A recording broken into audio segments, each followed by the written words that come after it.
Ladies and gentlemen, let's get ready to rumble! Salut à tous et bienvenue. Dans le QG du Noblard.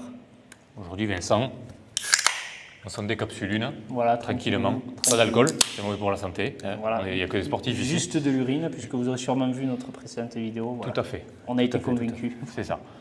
Petite réaction, combien de temps ça fait? Ah, maintenant, ça remonte, c'était en mai, Ouais. si je dis pas de bêtises. Hein. Ouais, Ouais, c'était ça. C'était en mai, donc ça commence à faire un moment. Ouais. Donc sur le tard, à Tyson Fury contre Alexander Usyk. Pourquoi on a voulu faire cette réaction? Parce que gros combat, on va pas se mentir, peut-être à ce jour, événement de l'année, même si là, au moment où on tourne la vidéo, on est dans la semaine de Crawford-Madrimov qui s'annonce comme un gros événement à Los Angeles, mais les poids lourds, C'est autre chose. l'unification totale, C'est autre chose. 4 ceintures historiques entre deux invaincus, Impressionnant. c'était quand même quelque chose. Moi, vous le savez, j'ai eu le privilège d'être sur place. Donc forcément, c'est avec Louis qu'on en a parlé, on s'est dit pourquoi pas effectivement réagir à ce combat qui a quand même bien marqué l'année parce qu'effectivement, non seulement l'affiche était attendue et le combat a tenu ses promesses. Tout à fait, ouais, Voilà. vraiment. C'est vrai qu'en termes de combat, c'était deux boxeurs qui sont dans leur forme. Alors, moi, je dirais, je pense que les deux, déjà, je le disais avant le combat, n'étaient plus dans leur prime quand même. Je pense que c'est bon, on ne va pas se mentir. Ouais. Alors, Fury, il n'est pas si vieux que ça, il doit avoir 34 ans, mais Fury, on connaît tous ses excès dans la vie, donc je pense que voilà, c'est quelqu'un qui forcément a poussé son corps très loin. Ça peut être sur le ring, mais aussi Oui, en dehors, où on sait qu'il y a eu surtout la en dehors, drogue, ouais. l'alcool, voilà, ouais. on sait qu'il était devenu quasiment obèse à un moment. Tout à fait. Alexander Usyk, 37 ans. Pas forcément beaucoup de combats pro, mais très très grosse carrière amateur, donc forcément ça use. Un mec qui vient des lourds légers, qui monte en lourd, donc qui lui aussi quand même tire sur son corps quand même pas mal au-delà de ses limites. D'ailleurs, Usyk qui a dit qu'on sait qu'il parle en ce moment potentiellement de repasser en lourd léger, ce qui est assez peu commun, mais en fait il dit ouvertement qu'en fait lui, il est obligé de manger plus qu'il n'en a forcément envie pour être Ouais, un c'est vrai ça. poids lourd crédible. Donc c'est vraiment pas très naturel. Un chez lui. inconfort naturel. Voilà, donc, et c'est ce qui rend d'ailleurs son parcours d'autant plus incroyable, quoi, Ouais, spectaculaire. c'est vrai, Quoi. c'est vrai. C'est ça. Ouais, parce que son poids de forme, entre guillemets, chez les lourds légers, ça tourne autour des... Je pense que ça va être, après réhydratation, ça va être à peu près entre 95 et 97 à mon avis. Voilà. Et pour le combat contre Fury, Contre Fury, je crois qu'il était, alors, parce qu'il y avait eu une erreur à un moment donné qui le mettait à 106 kg. En fait, c'était une erreur dans Michael Buffer. Je crois qu'il était entre 100 ou 103 kg. J'ai plus le chiffre exact. Ça n'a jamais été un très très gros poids lourd, Ouais. Alexander Usyk. Ouais. Peut-être 104, vous nous direz dans les commentaires éventuellement. on mais- parle. Il est en Ou parle. on vous le mettra en dessous, mais en tout cas, voilà, il n'a jamais été très gros, Usyk, donc voilà. C'est vrai que de toute façon, il ne faut pas que ça pénalise sa boxe d'être trop lourd. C'est ça. beaucoup Ça- basé sur les déplacements. Voilà. C'est Il a un un style très gros très, cardio. très soviétique, très, Voilà, très beaucoup de fluide, volume. beaucoup de déplacements. Voilà. C'est d'ailleurs un petit peu ce qu'il a fait gagner contre Fury. Alors, ça a été en fait effectivement un combat. Alors, ce qui était intéressant, alors je ne sais pas toi, puisqu'à cette époque-là, on ne se connaissait pas encore, mais moi, c'est vrai quand même le combat, j'avais vraiment du mal à imaginer ce combat. Et à la fin, quand je l'imaginais, je me disais, je pense que Usyk peut vraiment surclasser Fury techniquement avec ses déplacements et tout, et pousser Fury à rentrer plus dans le dur. Et au final, le paradoxe, c'est que quand on voit le combat, c'est presque un peu le contraire qui se passe. C'est vrai. C'est-à-dire qu'on a un Usyk qui, premier round, commence plutôt bien, il le prend plutôt parce qu'on a un Fury qui est plus dans l'observation, c'est-à-dire qu'on sent que pour l'instant, il le prend vraiment Oui. très tranquille, il observe. Ce qui est paradoxal, c'est que c'est vraiment Usyk qui est au centre du ring, donc c'est le plus petit, et le grand costaud qui est un petit peu au dos au corps. Sur la réserve, ouais. C'est vrai que Fury est pas mal sur la réserve, il laisse beaucoup travailler Usyk. Après, de mon avis, c'est vrai que Fury ne se sert pas forcément très bien de son allonge, de son gabarit. Il arrive pas souvent à attraper Usyk. Ouais. Le fait que Usyk fait beaucoup de rentrées-sorties, rentrées-sorties. Donc les deux essayent de jouer avec leurs armes, mais C'est vrai que c'est difficile des deux côtés. Usyk n'a pas forcément beaucoup d'ouverture non plus. Non. Il n'arrive pas forcément Ben, très facilement à rentrer. Et quand il rentre, ben, on connaît Fury, il a ce dégagé de buste là qui est extraordinaire. qui est très bon. Donc ça.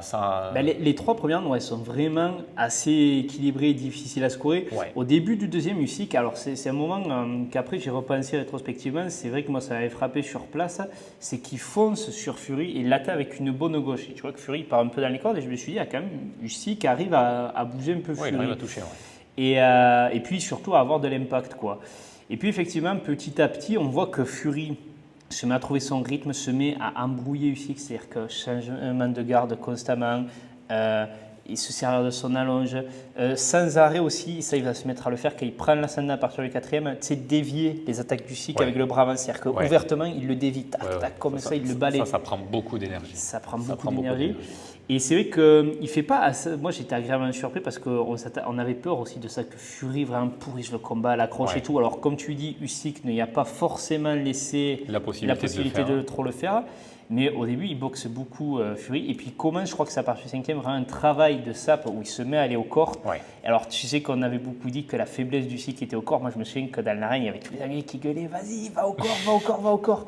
Et effectivement, il l'atteint bien au corps. Et là, il commence un petit peu à faire de l'accrochage. Fury, sans trop en abuser, c'est-à-dire qu'il joue son jeu, il a bien raison, il profite de son avantage physique, de son vice. Ça, ouais. Et c'est vrai que petit à petit, on voit un Usyk qui n'a pas de solution. Moi, je vois un Usyk même qui manque beaucoup de coups. C'est assez rare. Usyk, il a très peu de déchets dans sa boxe. C'est vrai. Il est souvent dans le vent, là. Il n'est pas dans le tempo. Ouais, c'est là où Fury arrive, c'est ça, mi-combat, comme tu dis, du 4 au 7 à peu près dans ces eaux-là, à casser un petit peu le rythme du Usyk, à l'empêcher de vraiment prendre ses marques, de faire sa boxe. Et il arrive tranquillement à essayer de grappiller un peu des points, grappiller du temps, à essayer de toucher au corps, à essayer de vraiment mettre sa boxe en place. Mais malheureusement, Usyk lui complique un petit peu la tâche au fur et à mesure. En termes de rythme, malheureusement, on sait que le plus gros point faible de Fury, c'est le temps, au final. C'est tenir sur la distance, sur la durée, face à quelqu'un qui est plus léger, beaucoup plus mobile. On sait que le temps ne va pas aller dans le sens à Fury en général. C'est ça, c'est qu'en fait, ce qu'il y a, c'est qu'au début, effectivement, comme bien dit Fury, il y a même des phases où il est totalement en contrôle, où il se met vraiment dans les cordes, il joue. Et en fait, on voit qu'au début, Usyk, le fameux sceptre. Usyk, en fait, au début, réagit pas à ces provocations. Et puis arrive un moment où il est obligé de réagir parce qu'il sent qu'il est en retard et il essaie d'en profiter. En fait, à chaque fois, il se fait prendre en contre. Ouais. Puis en fait, ce qu'on n'avait pas forcément estimé aussi, c'est la capacité du Usyk. Pourtant, il nous l'avait montré contre Joshua, contre Chisora et tout, à encaisser. C'est-à-dire qu'il prend des uppercuts de Fury, plein fer, il les encaisse. On disait qu'il avait une fragilité au corps. Au final, il n'est pas si fragile que ça au niveau du corps parce qu'il en prend vraiment des solides. Et il les encaisse toujours là. Pas trop mal. Ouais. Et mentalement, surtout, ce qu'on sait, c'est que Usyk, c'est le cosaque ukrainien. C'est-à-dire qu'il ne lâche jamais rien. Tout à fait. Et comme tu l'as dit, en fait, Fury aussi, il y a un problème, c'est que j'avais parlé beaucoup de gens, notamment ici à la salle, qui te disent « Ouais, Fury, j'ai pas trop compris cette baisse de régime. » Mais en fait, c'est quand tu as un gabarit de 120 kg qui a cette boxe où il joue beaucoup sur les déplacements, les mouvements de buste, c'est très énergivore. Et effectivement, on savait, comme tu le dis, qu'avec le temps, Fury pouvait baisser en régime. Et Usyk, justement, on sait que dans les derniers rounds, il y a cette partie-là où il arrive à remettre un petit peu un coup de boost, à avoir un second souffle. Et en fait, ça commence à arriver déjà à partir du 7e où le round est serré, mais Usyk commence à bien toucher Fury. Et à un moment au 8e, où moi je me souviens, ça m'a marqué parce que Fury arrive à nouveau rentrer en uppercut et derrière Usyk le cueille en sortie avec 2 coups. Alors c'est assez marrant parce que pareil, dans la physionomie que j'imaginais, moi je me dis quand Usyk va rentrer, Fury va le choper à la sortie avec ses longs segments. Et là c'est le contraire qui se passe. Et en fait, je me souviens que j'entends le bruit des coups dans la salle, papa qui claque, je dis... Quand même, Usyk, il met de l'impact. Ouais. Et c'est après, au ralenti, qu'on voit que c'est à ce moment-là, tu sais, qu'il lui casse le nez, qu'on voit Fury qui réagit. Et on s'est dit, finalement, le combat n'est pas plié parce qu'on voit un Usyk revenir, puis on voit un Usyk qui fait mal à Fury. Et puis arrive le 9e round. Le fameux. Et là où il prend ce crochet du gauche et il se met à tituber. Et c'est absolument c'est incroyable. Alors, là, c'est fou qu'il arrive à rester debout. Voilà, c'est fou qu'il arrive à rester debout parce qu'il en prend. Ah ouais. Et en fait, c'est là aussi un truc, je pense, c'est qu'on avait sous-estimé quand même le punch de Usyk. C'est ce que je dis souvent, en fait, aux gens, quand tu parles avec eux, tu as l'impression que beaucoup de gens ils sont dans un jeu vidéo et qui te disent en gros, ouais, mais lui, il n'a pas, tu sais, la capacité puissance de son arsenal, donc il ne peut pas frapper fort. Oui. Mais ça reste des coups, les gars, et des mecs de Oui. plus de 5 kilos. Donc, Oui. même si Usyk n'est pas un puncher, tu vois que quand il veut 9e appuyer les round, coups, ça fait 30 minutes qu'ils sont déjà en train de Voilà. se foutre sur la gueule. Donc le rythme, puis Usyk, ben voilà, il est tout le temps sur Fury, tout le temps à venir chercher, à le forcer à se déplacer. Comme on dit, c'est très énergivore, donc il vient lui prendre pas mal d'énergie. Et des coups comme ça, voilà, il titube, on sait, tout le facteur fatigue et tout, c'est très très dur pour un gabarit comme Fury. Voilà, quand il se fait toucher violemment comme ça, rester debout. Heureusement que les cordes, à 10 cm près, il n'y avait pas les cordes, c'était terminé. voilà. Et puis alors, effectivement, ça a beaucoup été critiqué. Alors, on a un peu trop fait, je pense, de mon propre avis, même si moi sur place, c'est pareil, j'ai un peu sur réaction. Quand l'arbitre intervient, alors sur le coup, tu te dis l'arbitre va l'arrêter, puis l'arbitre le compte alors qu'il est encore un peu debout, affalé dans les cordes. Et c'est vrai que beaucoup ont dit il a sauvé Fury parce qu'effectivement, il y a l'image, la photo célèbre, où tu as Fury qui est vraiment avaché, qui a le regard comme ça, et ici qui arme le bras gauche, et tu te dis là, c'est le coup de grâce, quoi. Et bon, effectivement, tu vois la vidéo, tu vois que Fury tombe, mais il est vraiment retenu. Tu vois que les jambes lâchent, il est retenu dans le coin, donc que l'arbitre les comptait, c'est pas illégitime en fait. C'est pas voilà. Non, je trouve que c'est normal. Et je trouve qu'il a eu pas mal de chance que Usyk rate énormément de coups sur ce laps de temps-là. Parce vrai que qu'il avec ses grandes jambes, Fury a reculé au final assez vite. Il s'est laissé tomber de son poids, ça l'a entraîné assez vite. Il a eu pas mal d'inertie. Et Usyk était à enchaîner tous ses coups d'un coup là, a eu du mal à vraiment mettre le coup de grâce qui le fasse tomber au bon endroit. Et je pense que c'est ce qui a énormément sauvé Fury. Et c'est vrai que d'ailleurs on voit là-dessus Usyk, c'est qu'il commence à lâcher les coups à le louper, puis d'un coup tu sens qu'il se recadre et qu'il se dit attends. Et c'est là que tu as le sang-froid d'Usyk, et puis d'un coup c'est là où il se met à bien le toucher. Il en faut un précis plutôt que d'essayer de toucher absolument un mec qui titube. C'est très très difficile. Tout l'inverse typiquement d'un Wilder qu'on a vu face à Fury, qui se jette comme un fou. Qui mouline et qui est mort. Et c'est vrai que ce 9e round, le combat est complètement relancé. Et en fait, la question c'est de se dire est-ce que Tyson Fury il aura récupéré au 10e? Et on voit que il n'a pas tout à fait récupéré, mais le truc qu'il y a, c'est qu'on voit que Usyk aussi a fait une telle débauche d'énergie dans le 9e qu'il a du mal, même lui, à mettre le coup d'accélérateur pour peut-être continuer. Et au final, même dans le 12e, dans la dernière reprise, Fury revient pas mal. Il y en a beaucoup qui donnent le 12e à Fury. C'est un round qui est très serré, pareil, on sent que les deux sont épuisés, mais qu'il n'y en a aucun qui veut lâcher. C'est ça. Mais voilà, on arrive au terme d'un combat qui est très serré, quand même, mine de rien, où il y a eu beaucoup de rebondissements.